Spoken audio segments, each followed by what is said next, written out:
I tried playing instruments back when I was in primary school. That didn't go well. Leaving class for piano lessons and guitar lessons. The name of the song at the time when I released it, it was Supta featuring Afro Brothers, Ikukuletu.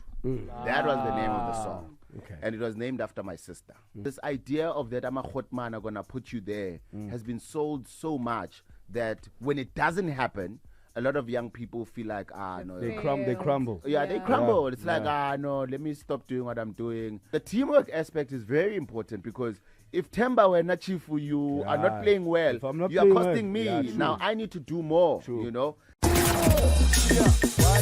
Your mornings with Malume Tap.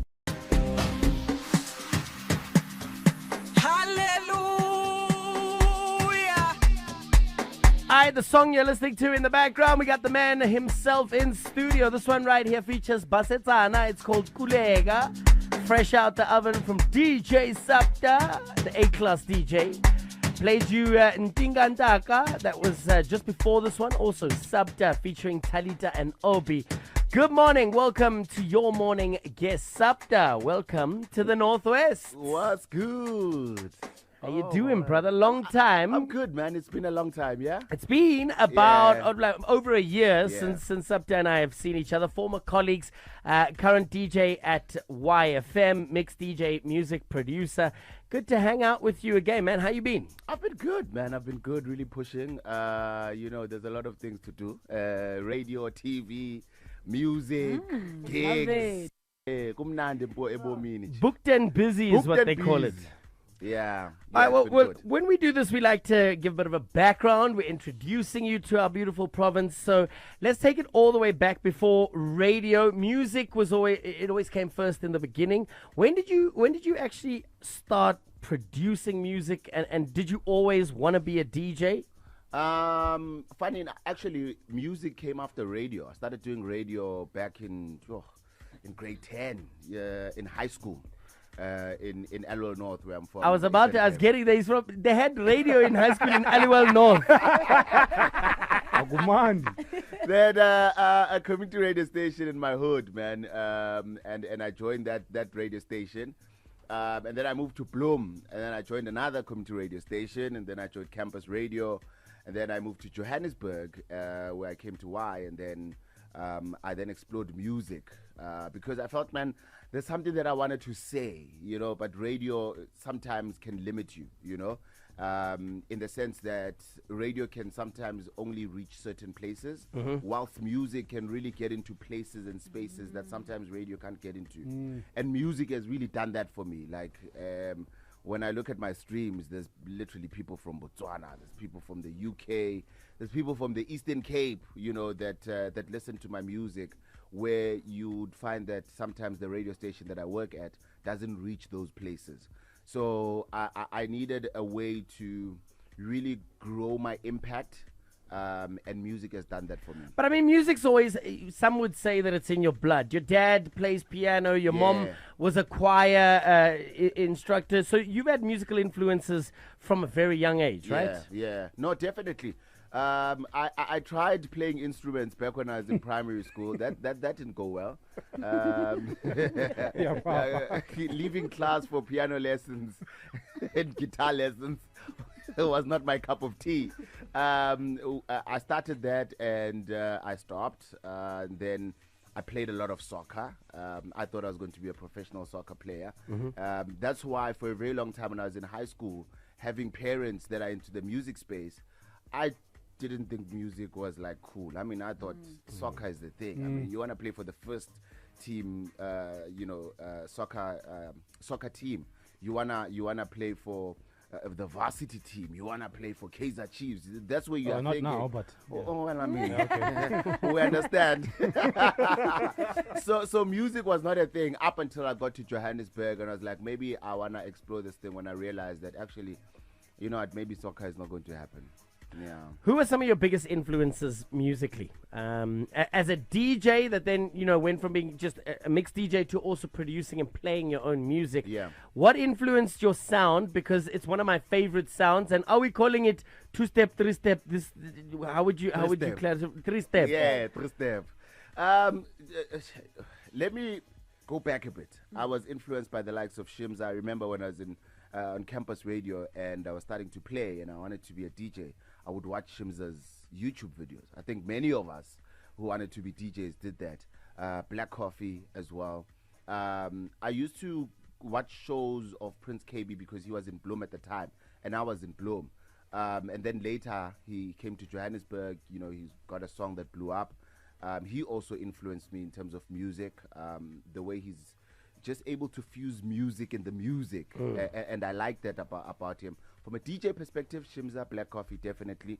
But, you know, when I decided then to say, let me explore a little bit further, I stuck to Afro House, Afro Tech, which was a difficult time during COVID, but we stuck it through. And then now the sound, 3-step, which is like, you know, a fusion of piano and Afro House, and the kick is like ba, ba, ba. You know, it's like a 3-step kick. And people are receiving it really, really well. So I think it only made sense for me to transition into that. Also because you want to make music that's commercially viable. I mean, it only makes sense, right? Absolutely. And that's why I moved into the 3-step sound. All right. So, Supta, I want to talk a little bit about production. And in particular, maybe the story you kind of alluded to a little bit earlier when you said in Bloemfontein, you were, someone that you looked up to was Prince KB. Yeah. Fast forward a couple of years, you're on YFM, you're a DJ, you're well established. You then get the opportunity to work with Prince KB on one of the biggest hits the country has had in the last 10 years, award-winning song. Everyone knows it, Gugulethu. How did that collaboration come about? So, that song that changed my life. Oh, my word. Do you describe it as that, as the song that changed your life? I do, bro. And I'll explain later. I'll explain later as to why it changed my life. But how the production came about, I started working with Afro Brothers on production. Sure. And we had the bass of the song. Literally what you hear, tung, tung, tung, you know, the percussion, the drums, the progression, the chords, everything that you hear outside of the lyrics and outside of the piano, we had it. I released an instrumental in 2018. Which was just, you know, an instrumental. Song didn't have a name. Okay. It had the name of the song at the time when I released it. It was Supta featuring Afro Brothers, Gugulethu. That was the name of the song. Okay. And it was named after my sister. I'm sure a lot of people have not heard the story before.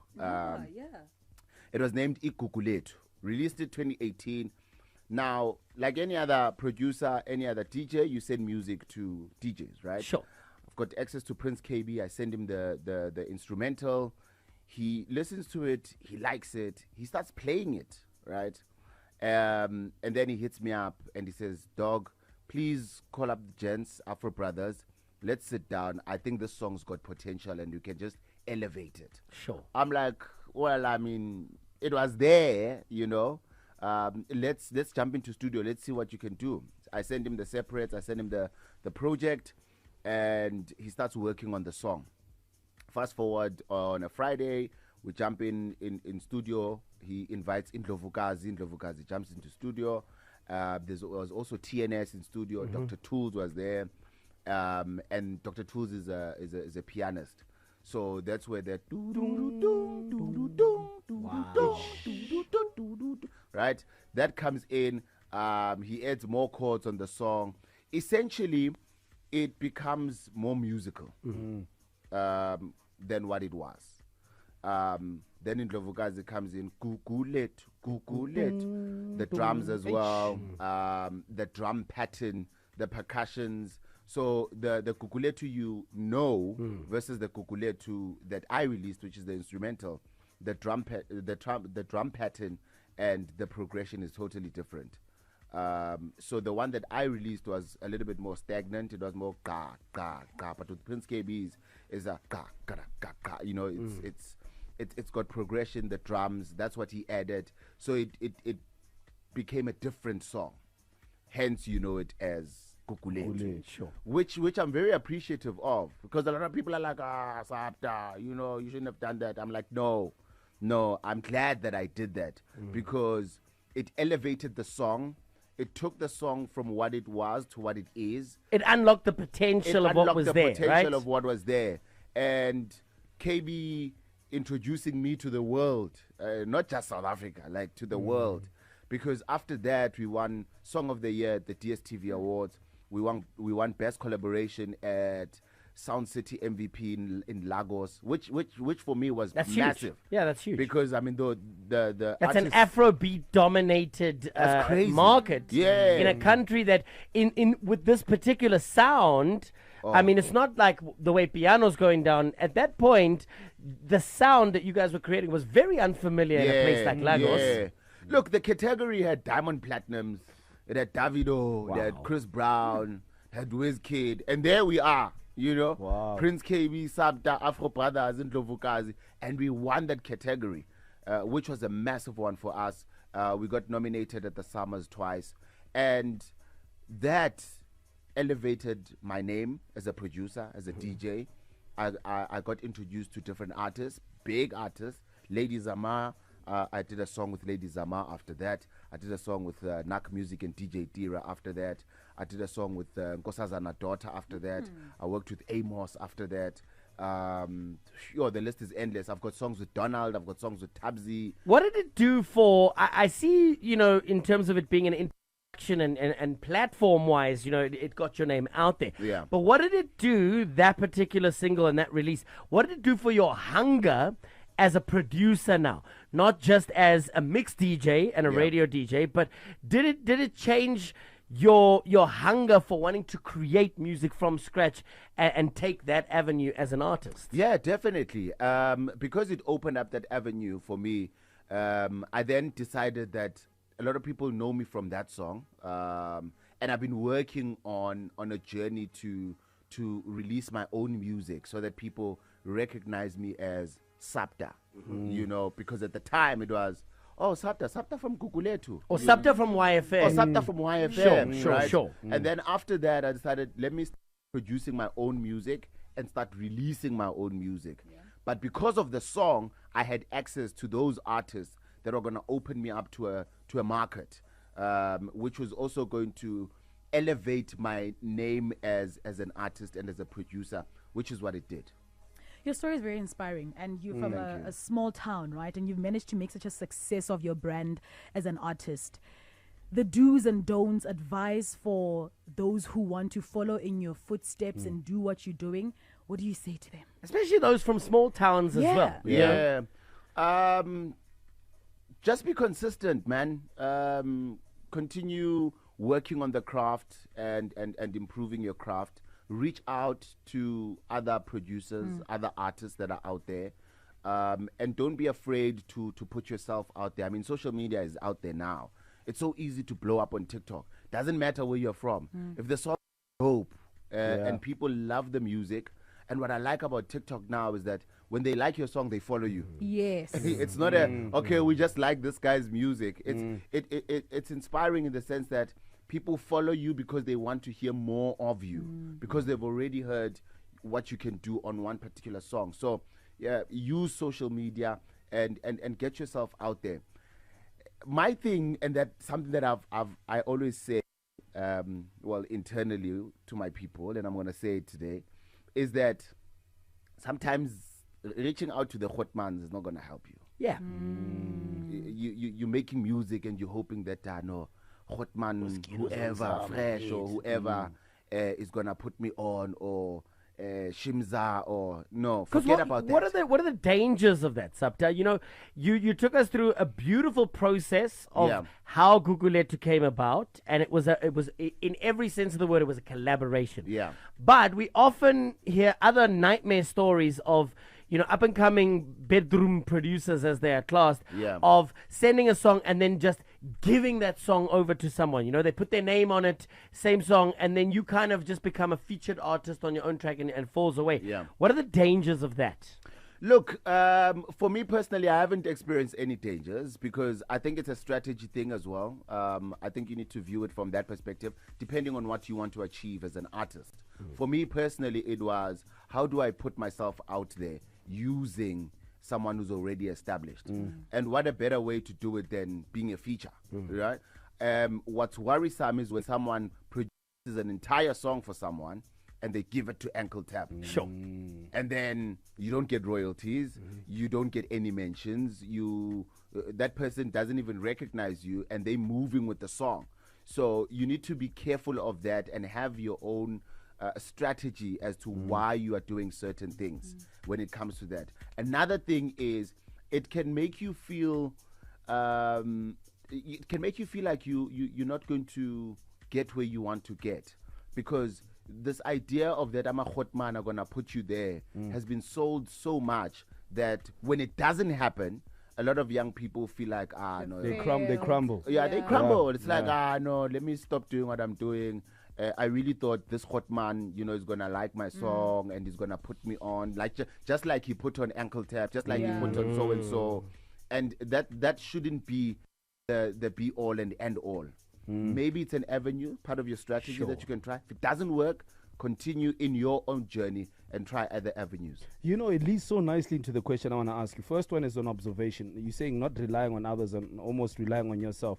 I mean, firstly, congratulations on your success. I was with you many years ago and I saw you manifest it and make it happen. We were broke, man. We had no money at that time. And we were like, no, we need to push this thing. And, to see the success that you've got, may God continue to bless you, sir. Second one, your competitiveness and business-mindedness. Where do those two things come from? Small anecdotal story. You would know this. We used to play soccer together, myself and Supta. Yep. Many a times, me and him I was the manager of the team. He was the manager.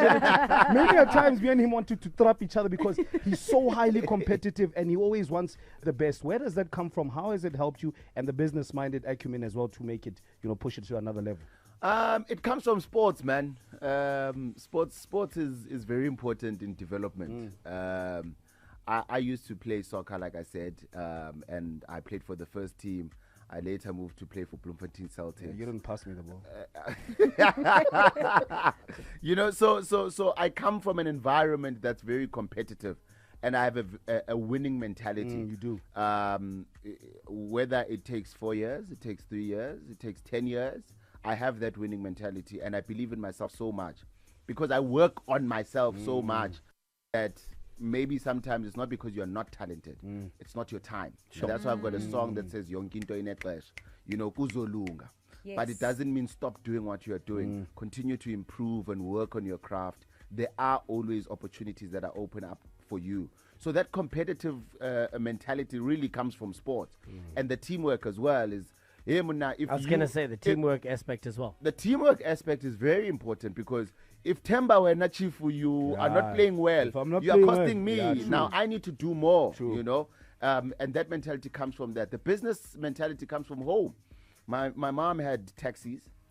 When I was growing up, she used to travel to Johannesburg. A choir master that was also running taxis. Yeah. That's another story on its own. And she had a business, so she would come to Johannesburg. That's brilliant. Jump on a taxi, not her taxi, taxi from Alwal North to Johannesburg. While she's a teacher, gets to Johannesburg, buys clothes, goes home and sells those clothes. And I used to be the young man who goes and knocks Kgosigadi and say, "Oh, mama, ufuna imali yakhe." So that mentality of also not being afraid, it comes from home and just wanting to be the best version of myself. Nice. Man. Wow. What's coming up? What's next? What should we pay attention to and look out for in the future? I'm actually in studio now. I'm working on some new music. I don't know. People say artists shouldn't be releasing albums. You should, be releasing EPs because the market has changed. People listen to 2 songs in an Online album. nowadays, they say release 15 seconds of a song for TikTok. But for me, it's a personal dream, and I really wanna release a body of work. And I think people don't understand that. Like as an artist, you wanna have a project that you are able to share so many parts of yourself, and it's timeless, And I release music that I think you listen to Kuzolunga today, tomorrow, next year, in 10 years, Pagamisa as well. So I'm working on an album. which I'm set to release at the end of the year. Music video for Kuzolunga is out on YouTube. It's available on YouTube. But my main focus really is like releasing my debut album. That's what I'm working on now. And hopefully it's gonna do well. You know, hopefully people are going to connect to it, and to the energy that I want to share, an energy of hope, an energy of inspiration, an energy of knowing that you can do it as well, man. I come from a small town, guys. Like, if I can take you to Elwell North, it's smaller than Rustenburg. It's smaller than Potchefstroom. Yeah, it's a small town where Colini. To church KFC. Sunnishof. You're naming big places. Taking Sunnishof now, De La Reyville. Two church, one KFC. Pampirstad. one KFC. I'm telling you, not a mall, a shopping center. Also known as Town. Town. Town. Yeah. With a big shop ride. It's like maintenance. You know, so when you come from a town like that and you dream of being at YFM and dream of releasing hit songs and winning awards, it's a very gloomy, cloudy dream. And I think, you know, more and more young people from those spaces, those towns that you mentioned, also need to realize that it's possible. And I think the music can get to them and remind them that, yeah, Kuzolunga. Awesome Love stuff. it. All right, if you've only just tuned in, we're going to put it up for rewind. You can listen back to the interview. Also, keep your eyes locked on our YouTube page. We'll release the video footage of the interview in the hours to come. But thanks for hanging out with us, Supta. Awesome to catch up with you Man. again. Nice to see you again. And hopefully you'll see him at a gig somewhere around the Northwest Province, Rustenburg. He's coming your way. Don't worry about it, Poch. He's coming your way. Don't worry about it. Check him out on the socials. It's SUPTA. And that's all we've got for you this morning. Back again, waking you up between 5 and 9. It's called Your Mornings. Get Malume Taps. Kgosigadi. Ke Themba Bizness, eh? Supta. That's end the show, man. Say bye, gals. Bye, girl.